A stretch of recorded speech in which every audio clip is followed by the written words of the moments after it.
जी question पे है। अच्छा पहले ना मैं आपको जो एनआरवी वाला तरीका था इसको देखें कि आपके पास पहला जो तरीका था कि आपके पास यूनिट्स होते हैं, यूनिट्स को बेस बना लेते। फिर हमने कहा जनाब सेल वैल्यू होती है एट स्प्लिट ऑफ पॉइंट। ये जिस दिन आपने वो अलग अलग हुए उस दिन। तीसरा था एनआरवी। अब एनआरवी के दो तरीके होते हैं। आई कि आपने दो तरीके इंट्रोड्यूस करवाए हुए हैं, वैसे तरीका तो एक ही होना चाहिए। अब इसमें होता क्या है कि अगर सपोज आपके पास एक ज्वाइंट कॉस्ट आ गई है, ज्वाइंट कॉस्ट है 5 लाख। अब ये डिस्ट्रीब्यूट होनी है ए के ऊपर, बी के ऊपर। ए के यूनिट्स हैं 5000 और बी के यूनिट है 7000। ये ज्यूम कर रहे हैं जो ए है ना इधर ही सेल हो जाएगा। कितने का सेल होगा? सपोज दैट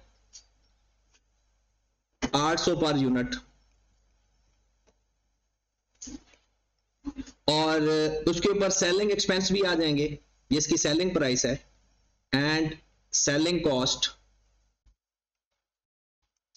वो सपोज दैट आ गई 50 रुपए। कहता है जो बी है ना उसके ऊपर फर्दर कॉस्ट लगती है।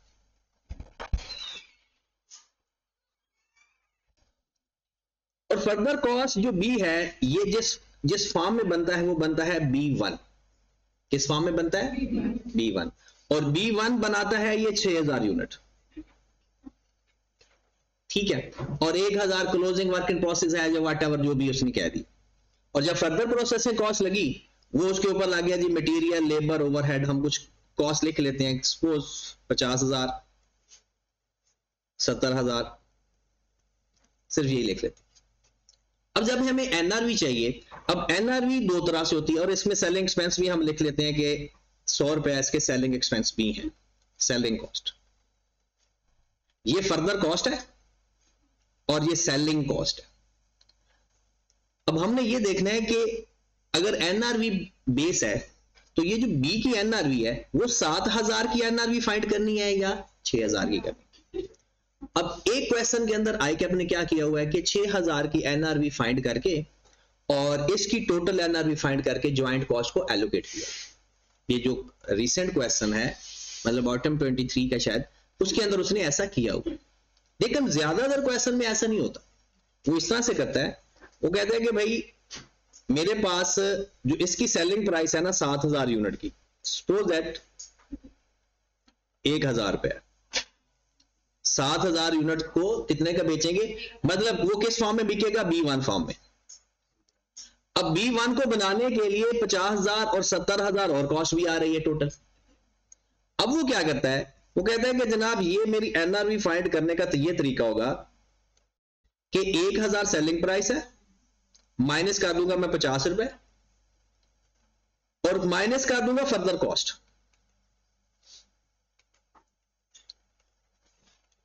फर्दर कॉस्ट मैं कैसे माइनस करूंगा जी? कि मेरे पास जो फर्दर कॉस्ट लगी है ना वो 50,000 लगी है, 70,000 लगी है। अगर कोई स्क्रैप वैल्यू आ गई तो माइनस कर दूंगा, कोई इक्विवेलेंट यूनिट्स आ जाए तो उसका कर लूंगा। और ये 1,20,000 जो मेरी कॉस्ट लगी है वो लगी है इन 6000 यूनिट्स को बनाने के लिए। मैं इसको 6000 पे डिवाइड कर दूंगा तो मेरे पास आ जाएगी per unit further cost. Per unit जी कितनी आ रही है? 20। कहता है वो भी मैं यहां से माइनस कर दूंगा। ये मेरे पास आ जाएगी एनआरवी पर यूनिट। क्या आ जाएगी? एनआरवी पर। उसको वो इससे मल्टीप्लाई कर लेता है, 6000 से मल्टीप्लाई नहीं करता। वो कहता है मेरे 7000 यूनिट, मैंने 7000 यूनिट की ज्वाइंट कॉस्ट एलोकेट करनी है, लेकिन 7000 बिक नहीं रहे। बिक कितने रहे हैं? 6000। लेकिन जो लास्ट क्वेश्चन आया पेपर में, मतलब बॉटम 23 का, उसके अंदर उसने 7000 से मल्टीप्लाई नहीं किया हुआ, 6000 से मल्टीप्लाई किया।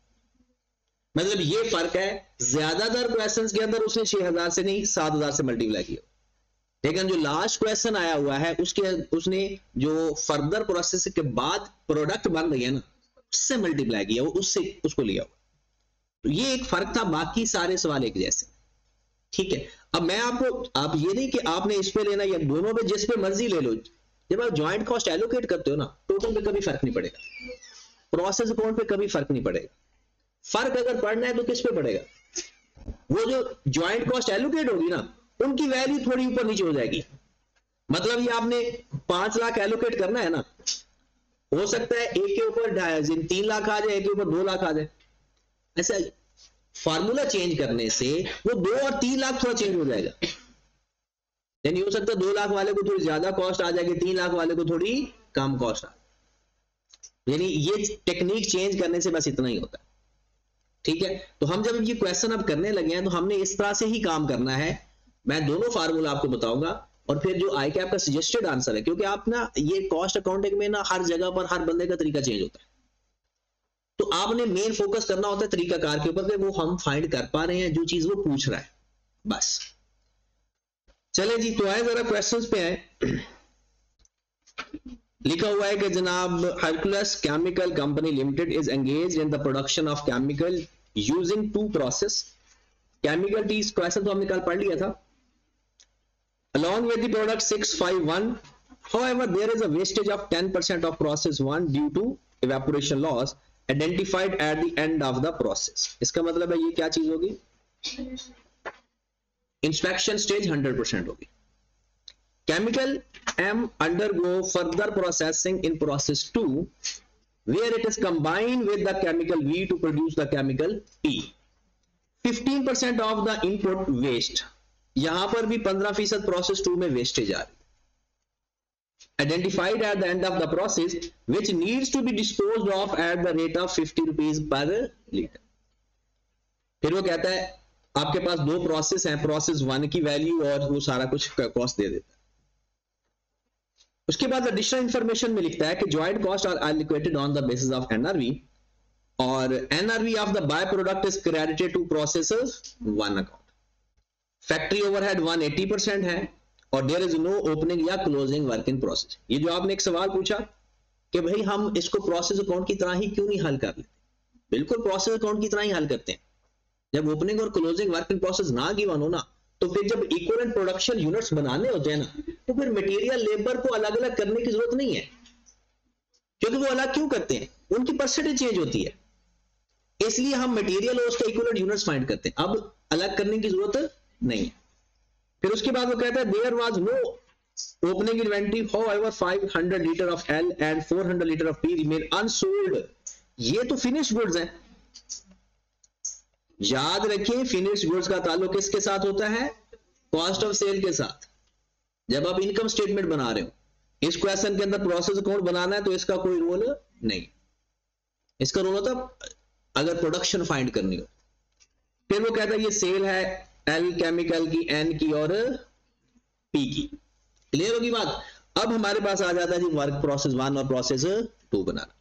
तो अब हम सबसे पहला हमारा काम है, अगर उसी फॉर्मेट में करना है कि भाई हमें पहले यूनिट्स पता होने चाहिए, फिर कॉस्ट पता होना चाहिए, वही तरीका कार है।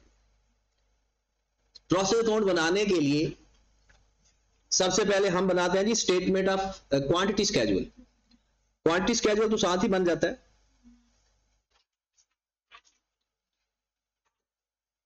क्वांटिटी स्केड्यूल जब उसने पूछा ना हो ना, तो तब आप ना कोई बहुत ज्यादा ये लिखने की जरूरत नहीं होती, बस आप मेन अपने टारगेट पे जाया करें, लेकिन इतना पता हो कि उसे पता चल जाए कि हम क्वांटिटी स्केड्यूल ही बना रहे हैं, इनपुट और आउटपुट। ब्रॉडर नहीं है, मटेरियल ऐड किया। क्वांटिटी स्केड्यूल के अंदर सिर्फ क्वांटिटी होती है। बताया जी कितनी क्वांटिटी है प्रोसेस ए की, 20,000 लीटर, और तो इसके अंदर कुछ है ही नहीं, क्योंकि 3 चीजें होती है डेबिट साइड पर। क्रेडिट साइड पर आ जाए, नॉर्मल लॉस कहता जी ना 10% है तो 2000।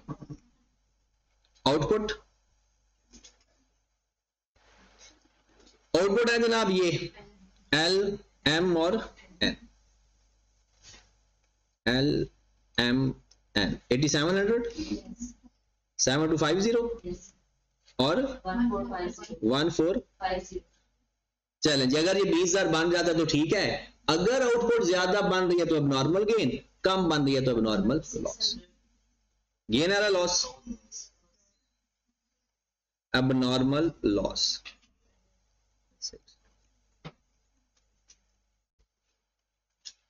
ये हमारी वर्किंग पहली थी।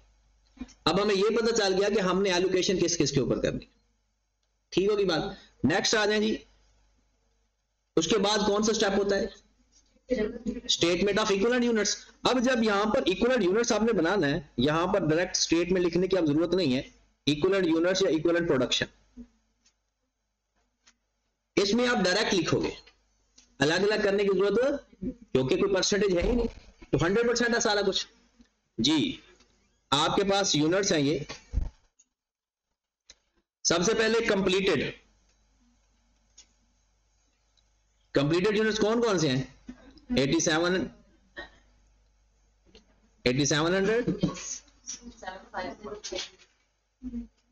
क्योंकि ना नॉर्मल लॉस लेना है ना बाय प्रोडक्ट लेना है, ना नॉर्मल लॉस लेना है ना, क्योंकि बाय प्रोडक्ट भी नॉर्मल लॉस ही होता है, ठीक है। तो आपके पास आ गया 87,500, एम आ गया 7250 और अब नॉर्मल लॉस आ गया 600।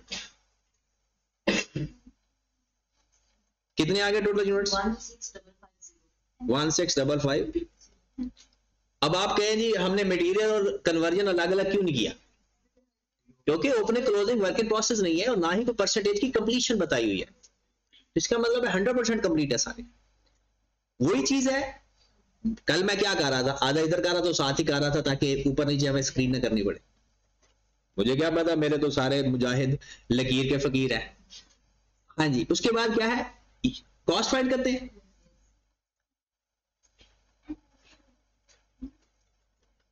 हाँ जी, कॉस्ट कैसे फाइंड करते हैं, ओपनिंग कॉस्ट है कोई ओपनिंग कॉस्ट नहीं है। मटेरियल कितना लगा जी, मटेरियल ये 20,000 का 240, 4800,000। अब हम कन्वर्जन इसके सामने लिखते थे, अब सामने लिखने की जरूरत नहीं है, क्योंकि सामने तब लिखते थे जब उसकी कोई कंप्लीशन कम या ज्यादा होती थी। अब सामने लिखकर प्लस कर लो या इसके नीचे लिखकर प्लस कर लो, ये आपकी अपनी मर्जी है। हाँ जी, मटेरियल के बाद कन्वर्जन है या लेबर है, लेबर है जनाब 12,000 घंटे 350 के हिसाब से, 4200 ओवरहेड, इसका 1.8,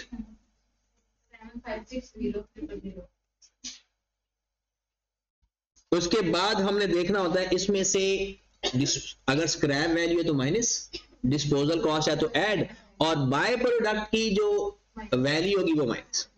अब आप हमारे पास क्या स्क्रैप वैल्यू, नॉर्मल लॉस तो है 2000, लेकिन ना उसकी स्क्रैप वैल्यू गिवन है और ना उसकी, तो आए जरा यहां पर देखें, ये आपके पास है बाय प्रोडक्ट, इस बाय प्रोडक्ट को 1000 में बेचेंगे और 60 रुपए उसके ऊपर सेलिंग कॉस्ट आएगी, तो नेट सेलिंग प्राइस कितनी आ गई 960। तो बाय प्रोडक्ट 1450 थे, मल्टीप्लाई बाय 960, 1392, ये आपके पास टोटल कॉस्ट आ गई। अगर इसका वो सारा प्रोसीजर होता तो बिल्कुल वैसे ही करते, एक साइड पर मटेरियल आ रहा होता, एक साइड पर कन्वर्जन आ रहा हो। कितना आ गया टोटल, 3408, ये हमारे पास आ गई कॉस्ट। अब हमें चाहिए पर यूनिट कॉस्ट, ये नहीं आ रही, 15,168,000। हाँ जी, अब हमें चाहिए पर यूनिट कॉस्ट। कैसे करते हैं per unit cost find, divide कर देंगे, तो करो जरा डिवाइड, पर यूनिट कॉस्ट, ये ऊपर पड़ा हुआ है आपके पास यूनिट्स, बिल्कुल वही है, बस एक लाइन कितना? 916.5।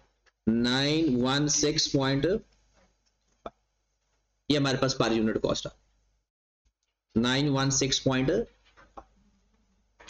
अगला स्टेप क्या होता है? इवैल्यूएशन. अब इसमें ज्वाइंट एंड बाय प्रोडक्ट के अंदर इवैल्यूएशन के मैंने आपको दो तरीके बताए हैं. पहला तरीका ये है कि आप सबको अलग अलग फाइंड कर लो. दूसरा तरीका ये होता है कि आप बाकी सारे फाइंड कर लो. टोटल कॉस्ट में से एबनॉर्मल लॉस या gain, closing work in process, उस जो भी आ रहा है उसको फाइंड करके टोटल कॉस्ट में से माइनस कर. किधर? ये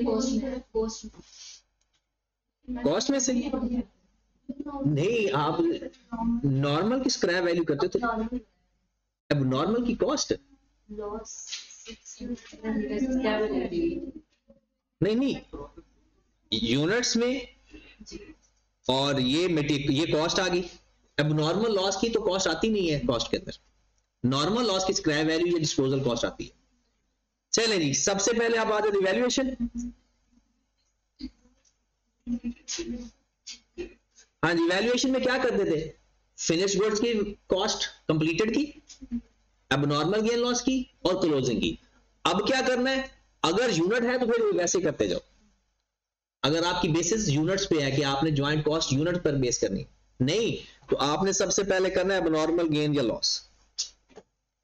एबनॉर्मल लॉस कितने यूनिट्स हैं एबनॉर्मल लॉस के? 600 मल्टीप्लाइड बाय 916.5 कितनी वैल्यू आ गई?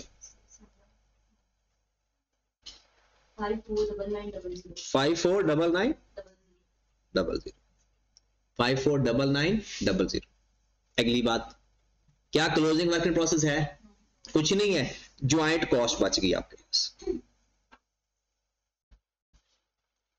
अगर वो पेपर में ये कहता ना ज्वाइंट कॉस्ट फाइंड करें तो ये तरीकाकार होता है. ये आपकी आई थी टोटल कॉस्ट, ये आएगी अबनॉर्मल लॉस की कॉस्ट, वो निकाल दो, बाकी जो बचेगी ज्वाइंट कॉस्ट.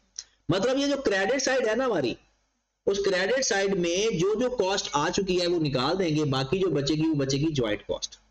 तो ज्वाइंट कॉस्ट हमारे पास आ गई 1516800 माइनस 549900 146 181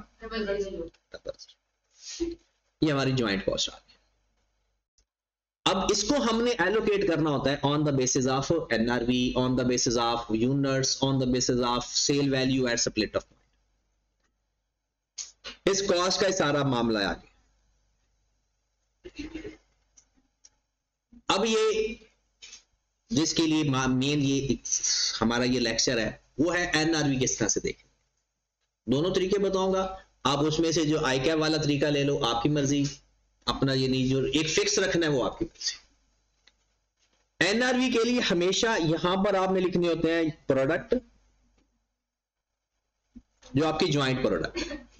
कौन कौन सी ज्वाइंट प्रोडक्ट है? एक केमिकल एल है और एक केमिकल एम है.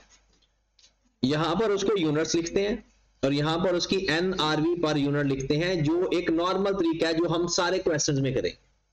इस क्वेश्चन में नहीं, सारे क्वेश्चंस में, ठीक है. और यहां पर लिखते हैं जी टोटल एनआरवी. यहां पर आपने कर देना है एलोकेशन. ये तरीका का. अब जो केमिकल एल है वो कितना प्रोड्यूस हुआ है? 8700 और जो एम है वो 7250. अब यहां पर एनआरवी पर यूनिट लिखने की बजाय इस क्वेश्चन के अंदर आई कि आपने टोटल एनआरवी का कॉलम बनाया. और टोटल एनआरवी का कॉलम भी कैसे बनाया? नए यूनिट्स के साथ. अब दोनों तरीकों से बताने लगा हूं. सबसे पहले जो हमने परमानेंट क्वेश्चन करने हैं वो तरीके पे आते हैं.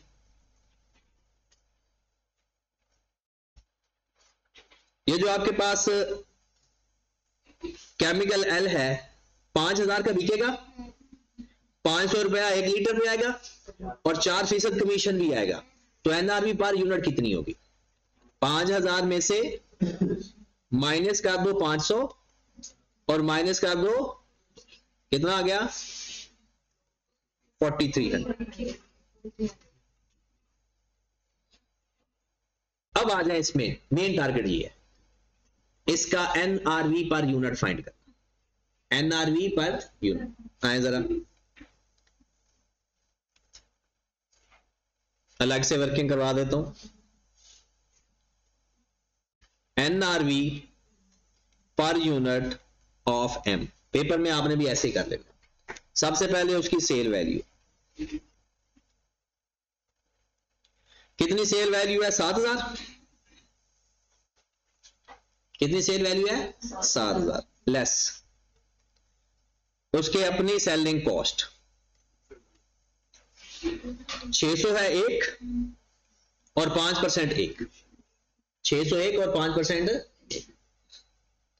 600 भी माइनस कर दो जी और 350 भी माइनस कर दो, लेस फर्दर कॉस्ट।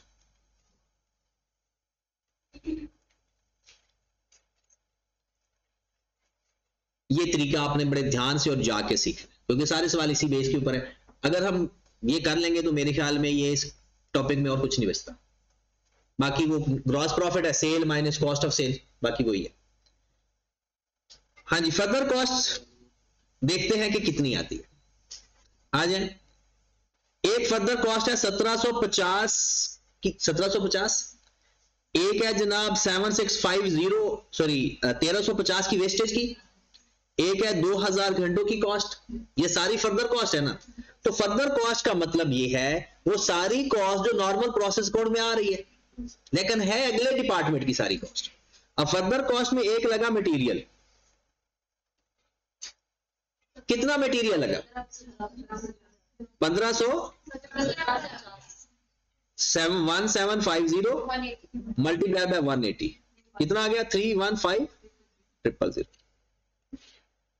315,000।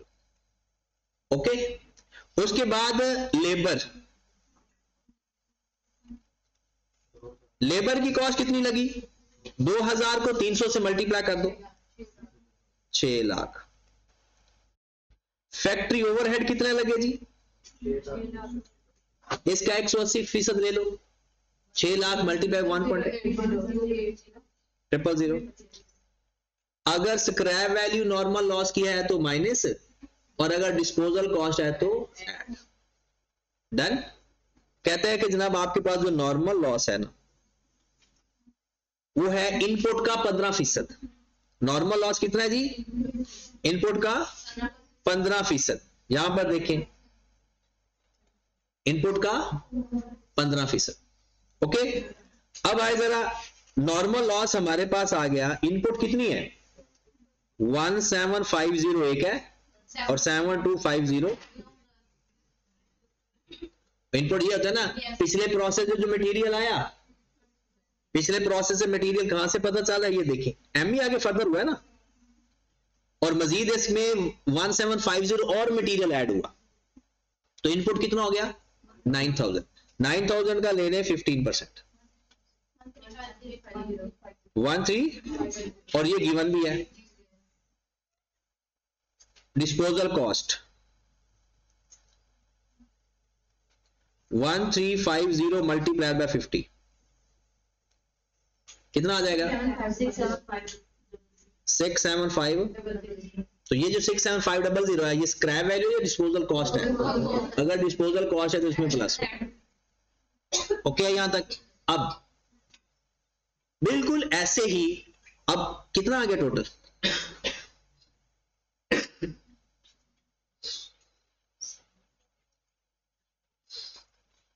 सिर्फ कॉस्ट ये बताए, फर्दर कॉस्ट प्लस करना, ये चार चीज वैल्यू प्लस करके 206250 2062500।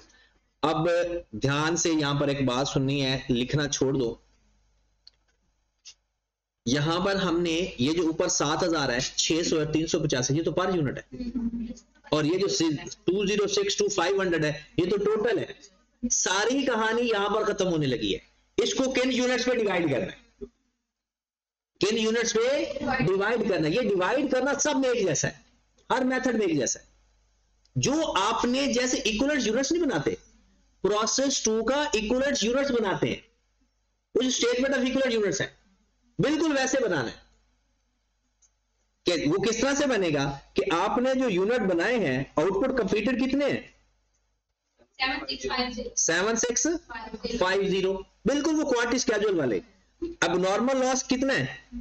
नॉर्मल लॉस है, नॉर्मल लॉस है, नॉर्मल लॉस 1350। आपको याद होगा कि अगर हमने 76 ये कंप्लीटेड यूनिट्स है, फाइनल प्रोडक्ट 1350 है नॉर्मल लॉस। हम जब इक्विवेलेंट यूनिट्स बनाते हैं, नॉर्मल लॉस आगे यूनिट्स में लेते हैं या नहीं लेते? स्टेटमेंट ऑफ इक्विवेलेंट प्रोडक्शन जब बनाते हैं तो तीन चीजें लेते हो, completed, abnormal loss, closing work in cost. आपने 7650 है, इन यूनिट्स पर डिवाइड करना है 76, तो आपके पास पर यूनिट फर्दर कॉस्ट आ जाएगी, पर यूनिट फर्दर कॉस्ट आ जाएगी। दोबारा सुने, फर्दर कॉस्ट ले लेंगे, cost plus minus scrap value या डिस्पोजल कॉस्ट। फिर आपने जो यूनिट्स लेने हैं ना, वो बिल्कुल उसी पैटर्न पे लेने हैं जिस पैटर्न पे हम स्टेटमेंट ऑफ इक्विवेलेंट प्रोडक्शन बनाते हैं, कंप्लीटेड, एबनॉर्मल लॉस, और तो उसमें नॉर्मल लॉस नहीं लेते। कितनी कॉस्ट आ गई per unit? 69.61 NRV per unit. ये तरीकाकार होगा आपका एनआरवी पर यूनिट फाइंड करने। कितनी अमाउंट आ गई? 7000 में से 600 भी माइनस कर दें, 350 भी माइनस कर दें, 269.61 भी माइनस कर दें, कितना? 0.39। अब आ जाए वापस, जो हम 5780.39। अब आई कैप के इस सॉल्यूशन के अंदर और बाकी सॉल्यूशंस के अंदर बस इतना फर्क है कि बाकी तमाम क्वेश्चंस के अंदर आई कैप ने इससे मल्टीप्लाई करके टोटल एनआरवी लिखा हुआ है। एनआरवी पर यूनिट का तरीका सबका सेम है, लेकिन इस टोटल एनआरवी के लिए ना उसने यहां पर 7650 से मल्टीप्लाई करके लिखा हुआ, और बाकी तमाम यूनिट्स के अंदर उसने यही 7250। नॉर्मल ये होता है कि जो एक फर्क है कि जो आउटपुट है ना ये ज्यादा है बी प्रोसेस, सेकंड प्रोसेस ज्यादा होती है, क्योंकि वो इनपुट होता है ना, वो आगे मटेरियल ऐड नहीं होता, तो शायद आई कैप ने इस वजह से किया हो।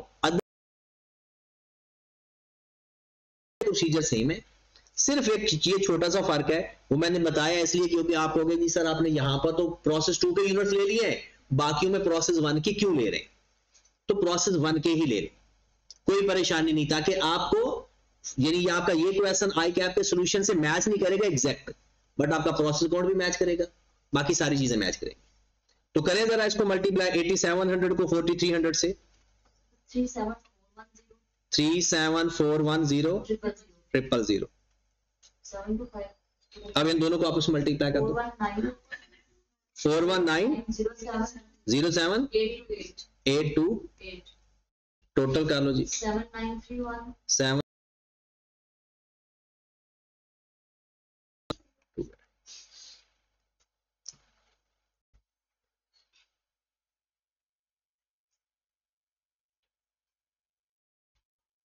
एलोकेशन का तरीका तो आता है ना। एलोकेशन में क्या करते हैं, ज्वाइंट कॉस्ट कितनी है हमारी भला? 146181। अब क्या करेंगे, इसको इस पे डिवाइड और 37410 से एक दफा मल्टीप्लाई, एक दफा दूसरे से मल्टीप्लाई। कितना पहला कितना था? कॉस्ट ऊपर रखनी है 6894 4580 और दूसरी वैल्यू क्या आ गई? 7723 520। ये उनको जॉइंट कॉस्ट एलोकेट होगी, अगर वो हमसे पूछे जी पर यूनिट कॉस्ट बताओ तो बता सकते हो। क्या करेंगे, एक को 8700 पे डिवाइड कर देंगे, एक को 7250 पे डिवाइड कर देंगे। बट उसने क्वेश्चन के अंदर क्या पूछा हुआ है, प्रोसेस अकाउंट बनाए। अब प्रोसेस अकाउंट आपका बन चुका है, दोनों बन चुके हैं, देख लेते हैं। हाँ जी, कोई नोट तो नहीं कर रहा? सर ये ऊपर आपने बहुत ज्यादा लिखा है, किधर? ये 6894 आता है। बस बाकी ठीक है, चलें। अब प्रोसेस अकाउंट तो बन गया आपका।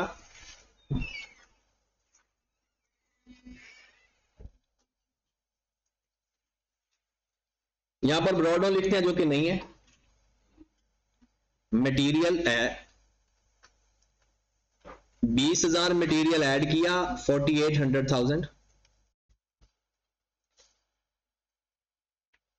लेबर 4200,000, याद है ना वैल्यूज। फैक्ट्री ओवरहेड 7560,000 था। डिस्पोजल कॉस्ट भी था ना, डिस्पोजल कॉस्ट वो प्रोसेस 1 का था, 2 का था? 2 का था, फिर नहीं आएगा इधर, फिर नहीं आएगा। नॉर्मल लॉस था हमारे पास 2000 और उसका कुछ नहीं था। बाय प्रोडक्ट एन था 1450 यूनिट से 1392,000 उसकी कॉस्ट थी। अब नॉर्मल लॉस था 600 यूनिट से और उसकी कॉस्ट कितनी थी भला, जो हमने वो प्रोसेस में फाइंड की थी 549900। ठीक होगी बात। अब नॉर्मल लॉस की जो कॉस्ट फाइंड की थी आपने, फिर आपने ज्वाइंट प्रोडक्ट में एक केमिकल एल है और एक ये 8700 है, 8700 की कॉस्ट कितनी फाइंड की आपने 689580 है, एक ही जीरो है। और दूसरे की 772352 लगा मेरे भाई, इनका टोटल कर ले तो बराबर आ जाएगा कंफर्म है 16। इसका प्लस करें कितना बनता है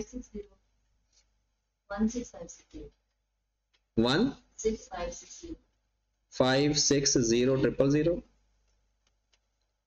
इधर 20,000 पूरा करो और ये भी पूरा करो 16560 और ये पूरा हो जाएगा। ये प्रोसेस 1। प्रोसेस 2 बहुत आसान होता है ज्वाइंट एंड बाय प्रोडक्ट के, वो अभी ये क्लियर है। तो ये सारा प्रोसेस अकाउंट ही है, सिर्फ एक एनआरवी की टेक्निक है बस इसकी, और टेक्निक भी आपने वो पक्की कर लेनी है। जब एनआरवी पर further cost per unit find करना है ना, वो डिवाइड करना है सेकंड प्रोसेस के यूनिट से, इक्विवेलेंट यूनिट से, प्रोसेस इक्विवेलेंट यूनिट से। और जब आपने वापस आना है एनआरवी के लिए तो अपने प्रोसेस से आ जाए जी। प्रोसेस 2 इधर ही बन जाएगा। प्रोसेस 2 आप पहले बना चुके हो जी। सबसे पहले प्रोसेस 1 से क्या मटेरियल आया, यूनिट कितने आए थे 7250 और कॉस्ट कितनी आई थी, पिछले प्रोसेस से यूनिट्स ये है थे, कॉस्ट कितनी आई थी, हाँ जी वो ज्वाइंट कॉस्ट एम की आई है, जो आगे फर्दर प्रोसेस में आया उसी की कॉस्ट लेकर आओगे ना। 772392 मटेरियल कितना ऐड हुआ 1750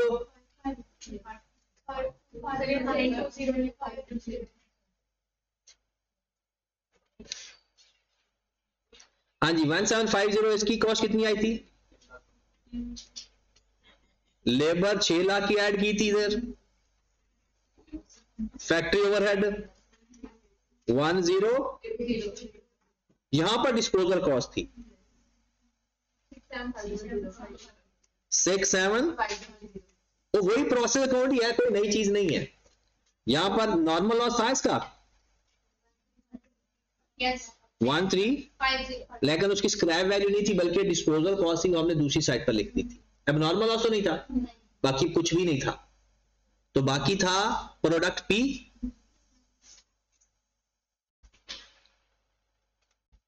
7650। ये जितनी कॉस्ट है सारी की सारी इन्हीं की यूनिट्स की है, क्योंकि और तो किसी पर एलोकेटेशन होना ही नहीं। ये वाला जो आपका, ये तो प्रैक्टिकली किसी को अगर थोड़ी बहुत समझ लग गई है ना कि प्रोसेस अकाउंट में चल क्या रहा है, तो डेबिट साइड का टोटल ना क्रेडिट साइड के यूनिट्स में से एलोकेट करना होता है। यानी ये जो टोटल कॉस्ट है ना, इसको हमने देखना है कि जो क्रेडिट साइड पर वर्क इन प्रोसेस के हिस्से में कितना आता है, एबनॉर्मल लॉस के हिस्से में कितना आता है, और फाइनल प्रोडक्ट के हिस्से में कितना आता है। अब दिस साइड पर तो है ये एक चीज, तो सारा फिर इसी का हिस्सा है।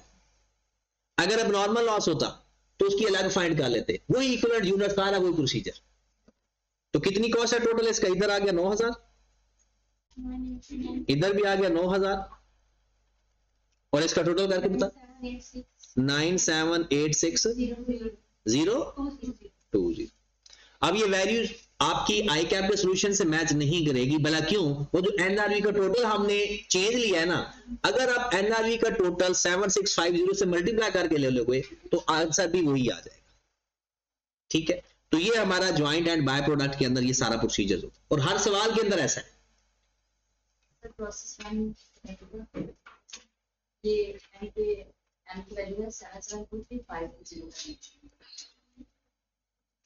टोटल तो ठीक है ना, चलें।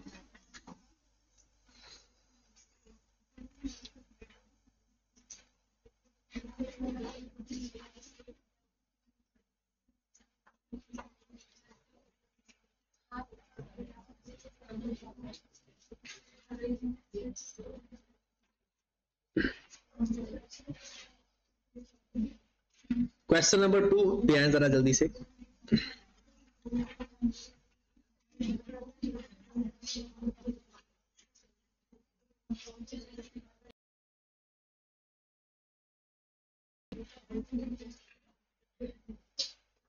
जी,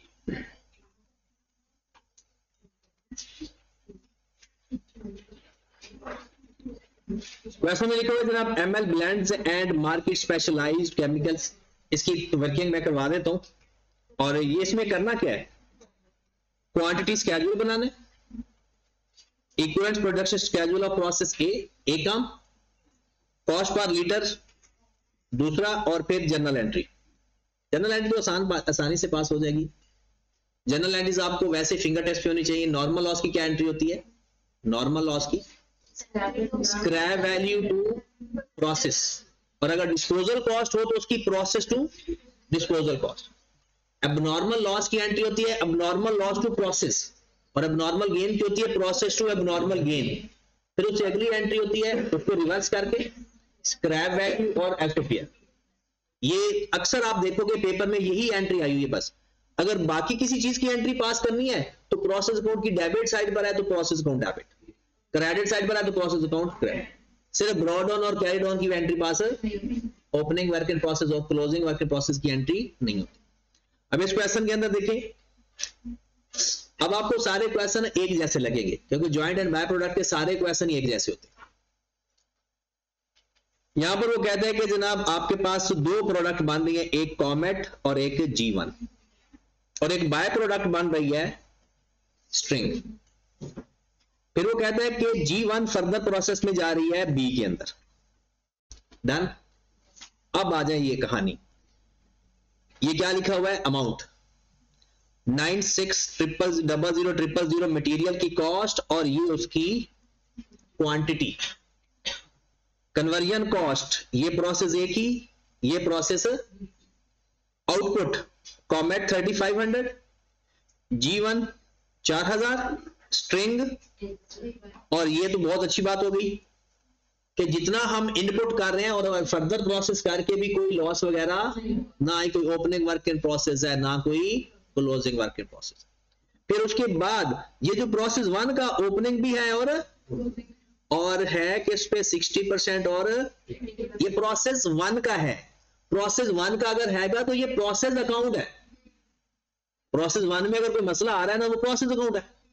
प्रोसेस 2 में थोड़ा सा इशू है, वो फर्दर कॉस्ट को डिवाइड करते वक्त ख्याल रखते हैं, बस वो इक्विवेलेंट यूनिट्स बनाने पड़ते हैं। प्रोसेस 1 में जो मर्जी है वो तो प्रोसेस अकाउंट है। अब आ जाए, कहता है ओपनिंग वर्क इन प्रोसेस की 15 लाख टोटल कॉस्ट है, जिसमें 60% मटेरियल की है और 40% कन्वर्जन है। जब भी वो ओपनिंग वर्क इन प्रोसेस की कॉस्ट अलग अलग देता है ना, तो वेटेड एवरेज मेथड होता है। अगर वो इकट्ठी कॉस्ट देता है ना, तो FIFO होता है। प्रोसेस अकाउंट की ये सारी बातें। Normal loss 10% of input eight the end of the process. The rejected units 200 रुपए का फेल यानी सेल भी हो जाते हैं। No loss is incurred in process, वो नजर भी आ रहा है। 4000 इनपुट है, 4000 ही आउटपुट है। फिर वो कहता है कि जनाब proceed from sale by product reduction in the joint cost allocated on the basis of NRV और वेटेड एवरेज मेथड हमने लगाना। करना क्या है, क्वांटिटी स्केड्यूल बनाना है। मतलब जी हमारी वर्किंग हमारा सोल्यूशन बना रहा है। अच्छा, आपने वो 4 चीजें पढ़ी, क्वांटिटी स्केड्यूल, फिर उसके बाद स्टेटमेंट ऑफ पर यूनिट पर इक्वल यूनिट्स, फिर इवैल्यूएशन। अगर वो पेपर में कभी कह देना कि आपने ना कॉस्ट ऑफ प्रोडक्शन रिपोर्ट बनाए, कॉस्ट ऑफ प्रोडक्शन रिपोर्ट, तो ये सारा कुछ लिखना है। क्वांटिटी स्केड्यूल ये हमारा सॉल्यूशन होगा। क्वांटिटी स्केड्यूल, इक्विवेलेंट यूनिट्स और इवैल्यूएशन, ये फिर सारा हमारा कॉस्ट रिपोर्ट होती है। आए जरा, एक सवाल भी इस तरह का आया हुआ है, वो आप देखेंगे तो उसमें करना है। तो सबसे पहले हम क्वांटिटी स्केड्यूल बना लेते हैं।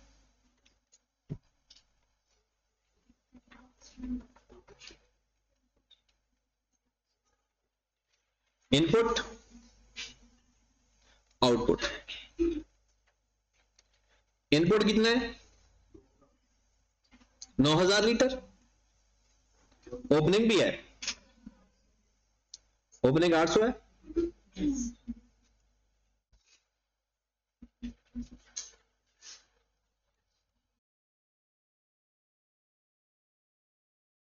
वैसे सवाल मोस्टली यहां से हल हो जाता है। नॉर्मल लॉस जी 9800 हमारे पास टोटल डेबिट साइड है। इंस्पेक्शन स्टेज है 100%। Opening closing work in process है 60 और 80।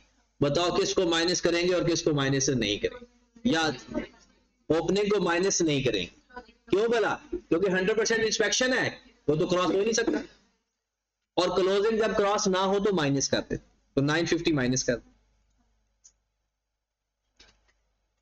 तो जो आंसर आएगा उसका क्या ले लेंगे 10%। ये हमारे पास आ जाएगा नॉर्मल लॉस। कितना आ गया 88। फिर उसके बाद हमारे पास आ जाता है आउटपुट।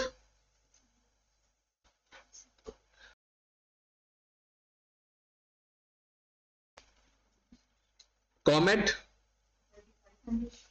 8500 35, G1 4000 और बाय प्रोडक्ट कितना है? By product 1000। हाँ जी, 9800 पूरा हो रहा है, कम हो रहा है, ज्यादा हो रहा है? Closing work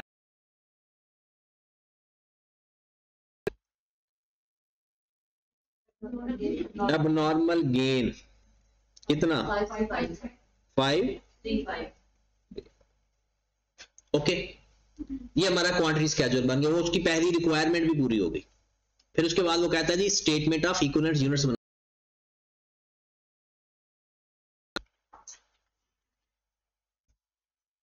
statement units, statement of equivalent units में क्या आता है जनाब? सबसे पहले यूनिट्स, परसेंटेज, मटेरियल, कन्वर्जन। ये कब बनाते हैं? पिछले सवाल के अंदर ऐसा क्यों नहीं किया था? क्योंकि opening closing work in process था ही नहीं।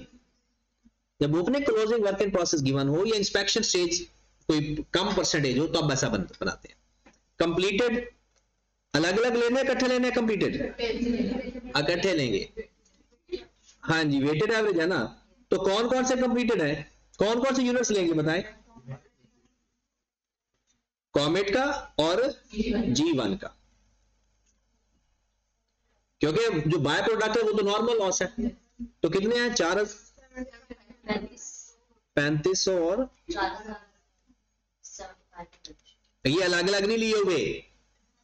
ये ओपनिंग वर्क इन प्रोसेस वाला अलग अलग नहीं है, ये टोटल 7500 बन गए, तो इधर भी 7500, इधर भी 75। अब नॉर्मल गेन 535 है, माइनस करेंगे, 100% इंस्पेक्शन स्टेज है, क्लोजिंग वर्क इन प्रोसेस कितना है 960, यहां पर तो 950 आ गया, और यहां पर 80%, ये आपके पास इक्विवेलेंट यूनिट्स आ गए कितने 7915 और ये 6205। ये माइनस नहीं करना, ये प्लस करना, वो सिर्फ नॉर्मल गेन माइनस करते हो। 7725। ठीक होगी बात यहां तक। अगली कहानी क्या होती है, स्टेटमेंट ऑफ पर इक्विवेलेंट यूनिट्स। हाँ जी, सबसे पहले आ जाए जी ओपनिंग कॉस्ट 15 लाख का 60% ले और उसका 40% ले। फिर for the year, last question के अंदर हम साथ साथ ले रहे थे, वो इसी की वजह क्योंकि वो अलग अलग करने की जरूरत नहीं थी, अब यूनिट्स अलग अलग है। तो बताया जनाब for the year material cost कितनी है 96,100,000 और कन्वर्जन कितने 45,100,000। स्क्रैप वैल्यू भी है, कितने यूनिट्स नॉर्मल लॉस में है 88 मल्टीप्लाइड बाय 200, करो मल्टीप्लाई 177 बाय प्रोडक्ट भी है, कितने यूनिट्स है बाय प्रोडक्ट 1000 और उसकी सेल वैल्यू क्या है 600। ये नेट करके लेते होते हैं, अगर कोई सेलिंग एक्सपेंस गिवन होते इसके तो माइनस कर कितना 600 था। ये ऐसे समझो जैसे कॉस्ट आ गई 9 7 2 3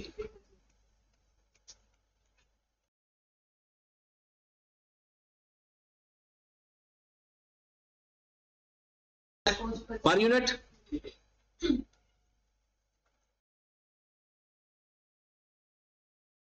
यूनिट्स ऊपर वाले यूनिट्स पे डिवाइड, तो ऊपर यूनिट्स आपके पास पड़े हुए 7915 और 7725 पे डिवाइड कर दें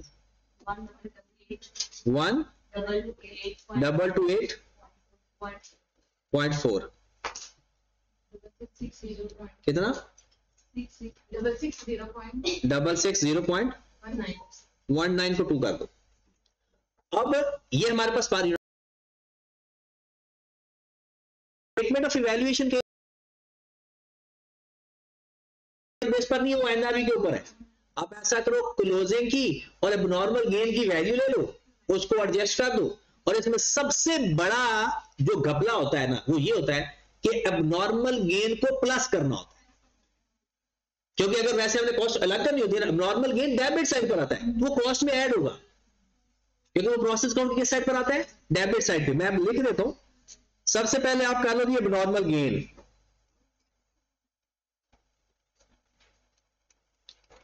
535 है, 535 मल्टीप्लाइड बाय 1228.4 और 535 मल्टीप्लाइड बाय 660.2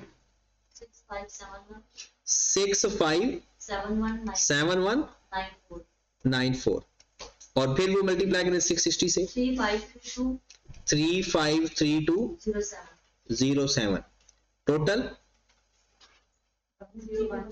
101040। उसके बाद क्या करेंगे क्लोजिंग वर्क इन प्रोसेस, ये सेम प्रोसेस अकाउंट चल रहा है अभी 950 मल्टीप्लाई बाय 1228.4 और 760 मल्टीप्लाइड बाय 660.2 1166 980 50175 501 752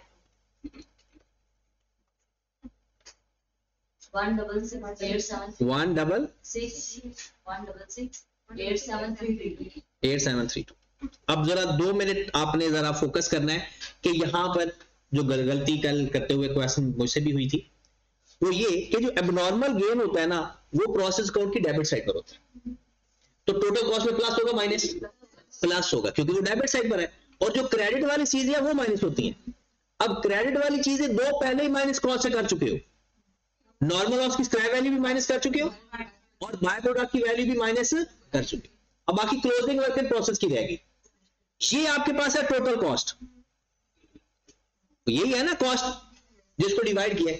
इस टोटल कॉस्ट में एबनॉर्मल गेन प्लस कर दो, ये तो बात बता ना, एबनॉर्मल लॉस माइनस करते हैं तो एबनॉर्मल गेन क्या होगा प्लस होगा, और क्लोजिंग वर्क इन प्रोसेस की वैल्यू बाकी बच जाएगी ज्वाइंट कॉस्ट। क्या बच जाएगी, उसको एलोकेट कर लो। तो ज्वाइंट कॉस्ट अब लिखिए ना, मैं बस बता देता हूं ज्वाइंट कॉस्ट में क्या आएगा, ये 9723 प्लस कर दूंगा मैं 5100,000। जो वैल्यू आएगी इसमें एबनॉर्मल गेन प्लस हो जाएगा। एबनॉर्मल गेन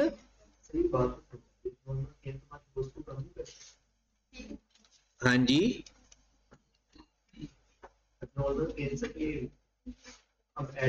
हाँ जी, क्यों कर रहे हैं, एक्सप्लेन का टाइम नहीं है, कर दूंगा एक्सप्लेन। फिलहाल आप ये हमारे पास जो आंसर आएगा ये क्या आ जाएगा, ज्वाइंट कॉस्ट। अब ज्वाइंट कॉस्ट के लिए फिर वो एनआरई वाली कहानी पे चले जाएंगे। ठीक है, ज्वाइंट कॉस्ट के लिए आप फिलहाल ये देखें कि आप प्रोसेस अकाउंट दिमाग में रखें, अब नॉर्मल गेन किस साइड पर लिखते हैं, डेबिट साइड पर जिधर हमारी सारी कॉस्ट आ रही होती है, और बाकी चीजें क्रेडिट साइड पर लिखते हैं। तो वो हमारी ओवरऑल कॉस्ट को कम कर रहा होता है, लेकिन बाकी हम नॉर्मल लॉस में चार्ज कर चुके होते हैं ना। वो तो नॉर्मल गेन हमें इंसिडेंटली आता है कि हमने जो जितना सोचा था एक्सपेंस उतना नहीं आया, जितना एक्सपेंस सोचा था। अभी ये इसको समझे, बाद में बाकी इसको एक्सप्लेन करते हैं। ये बात अब क्लियर होगी। एनआरई वैसी फाइंड करनी है,